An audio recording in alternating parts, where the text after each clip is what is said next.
talking about plateaus. So when it comes to plateauing, everybody plateaus at some point in their fitness journey, whether it's you're ready to lose weight or gain muscle. Everybody has a point where they hit a plateau, whether it's you trying to gain muscle, and let's say you start off, everybody has those beginner gains. Like you start off working out, and whatever you do, you could do 10 push-ups, 15 push-ups every day for like 2 weeks. You're gonna gain some type of muscle. And that's normal. That's what we call beginner gains. Everything comes easy. You don't have to worry about much.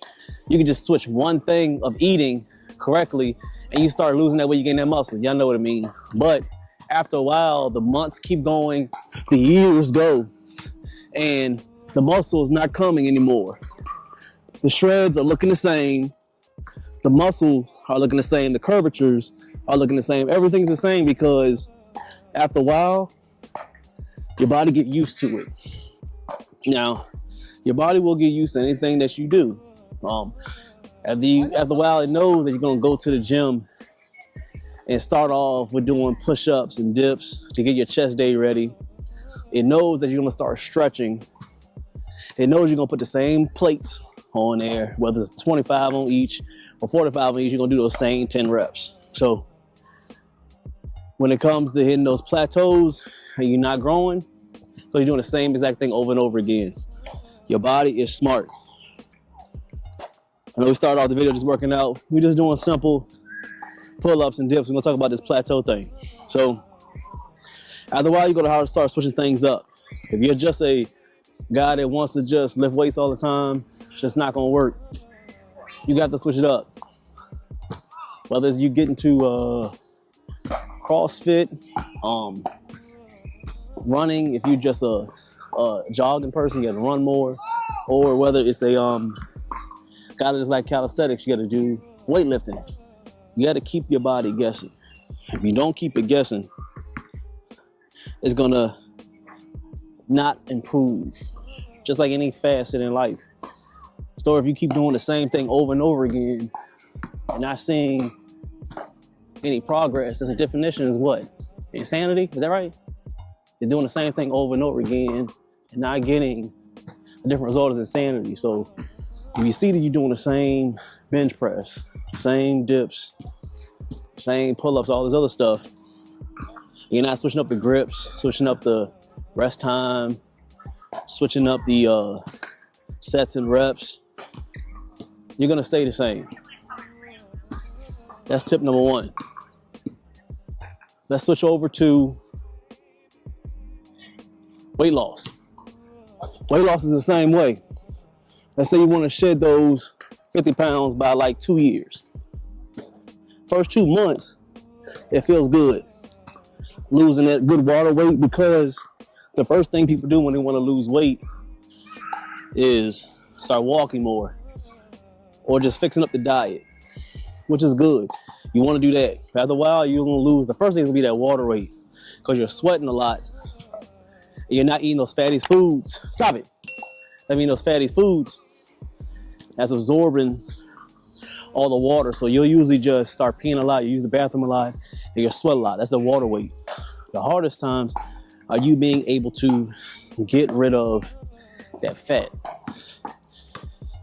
That's the hardest part. So once you get to that point where you're getting your endurance together, you're probably getting to around where you want to lift weights. I wouldn't say the first thing that you want to do when you want to start losing weight is going straight to just weightlifting. You want to be able to move your body correctly. Say that correctly. Move your body correctly. Meaning that getting your jumping jacks together, burpees, body weight squats. I don't know if you're able to do any strict pull-ups or push-ups. So I try to tell people to perform push-ups on their knees. It's not an embarrassment. I started doing push-ups on my knees. No diddy. It was crazy, but you know what I mean? I started doing push-ups on my knees. So I started because I was about 89 pounds, had like no muscle mass, none. So when I first started, I had to do push-ups on my knees. You have to start somewhere. Get your form together. and get your confidence together. Because if you get into a gym and let's say you losing that weight and you can't even do one push-up, that messes with your mental. In this game, you want to be able to stay on your mental because you want to lose weight. And most people around you, they probably are in shape. Or people that you're watching on the internet, i.e. like somebody like me, you see the end result. And if you can't do the same thing I do, and you're trying to lose weight, it messes with your mental. So it's an ego thing, I know, but after a while you get discouraged and you can't do a full push-up. And that's cool, everybody starts somewhere, especially when you're losing weight. Start on your knee push-ups. Knee push-ups are good for starting off. It's getting your form together. It's getting your like you said, your confidence together to get those. When you're able to do at least 10 to 15 good form knee push-ups, then you be able to get to regular push-ups. See how something so small like that, which is, if you think it's a plateau, when you get to the knee push-ups, and you stay right there, that's similar. You just staying in a plateau, you just right there, you're not getting stronger. Then you go to something a little bit difficult, full push-ups. Then you get to full push-ups, then you want to do negative push-ups. So that's, I ain't gonna explain, Google negative push-ups, I'm not doing them right now. Sorry, not doing those. But then you want to get to a point where you're doing wide push-ups, shoulder length push-ups, close push-ups. You got to keep on pushing and pushing, going to a different realm when you want to, I got 30 more seconds, to be able to get over that plateau. Make sense? You don't keep on talking about it, but it's not a calisthenics video unless we talk about a little bit of pull-ups. My lady probably heard the most when it comes to pull-ups, that I'm gonna keep on teaching pull-ups because I keep seeing them horribly done, so we're gonna keep on teaching on them. So with the pull-ups, you wanna get a bar, try to find a bar if you can that's tall enough. Like I said, I'm just an average height guy, so anything over like 6.5 feet, that's tall. That's 7 foot, that's tall enough. My leg's gonna be dangling. That's what you need. No diddy, that was crazy. Sounds weird saying that won't no diddy, but it just sounded weird, didn't it? Legs dangling. It sounds crazy though. But you want your legs to be flowing down so you have enough room. The reason why we're gonna show you in a couple steps is you wanna be able to point your toes straight down. Pull-ups are not just built for your biceps and your back. It actually works a lot of your other muscles. It works with your legs because you're staying tip-top shape, you're staying in a line, your glutes because you're closing in on your glutes, and also you're getting that core. So not a full body movement, but it's not just about your forearms, your biceps, and your lats. You know, make sense? Makes sense? Hit that like button. Appreciate y'all. So you're up, thumbs over on the pull-ups. Thumbs over. So you're up, thumbs over. Like I said, a little bit wider than shoulder length, pointing straight down. Now, when it comes to the pull-ups, I want you to be able to pull towards your chest. Not trying to get to a point where you're trying to get your neck over the bar. That's good in competitions, they're looking cool for your other friends. But here at Calisthenics Workout Complex, we're learning about form to be able to grow muscle efficiently. Okay, so we want to work on our lats. So, thumbs over, pointing straight down, toes straight down, squeezing in glutes and the core, pulling towards your chest. Pull towards your chest, towards it. Now, you don't have to get the bar to touch your chest, but I want you to pull towards it. Make sense? All right, we get about 5 of them, and we're gonna come down.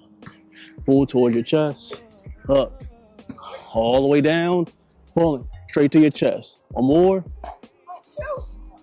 Nice and smooth. Now if you're doing, she's fine. She's fine. I don't wanna, she's good. Oh. I'm gonna give you about 30 seconds to 45, and you run again. Now if you're starting to just do pull-ups, start with a really low number. I start with 5. 5 is good. Now if you can't get to the pull-ups, go a little bit shorter one and get a resistance band. We have like a resistance band? Ain't in there? Yeah, we do. Yeah. It's in here. So, it's another way. So when you're doing pull-ups, you're just starting, get a good resistance band. You want to tie it over with the resistance band. Pull over. Oh, wrong way. You want to pull. That's if you ain't got the a gym membership and being able to have an assistant pull-up machine. Y'all seen them before. But if you're outside, that's how I teach my clients. Pull it over, put one foot in. What it's gonna do is be able to help your assistant push a little bit more. Now, They have different levels. This is like the least one. You'll see thicker resistance bands that'll help you a little bit more, but it's cool. You come here, same way, thumb over, and this will help you do more pull-ups.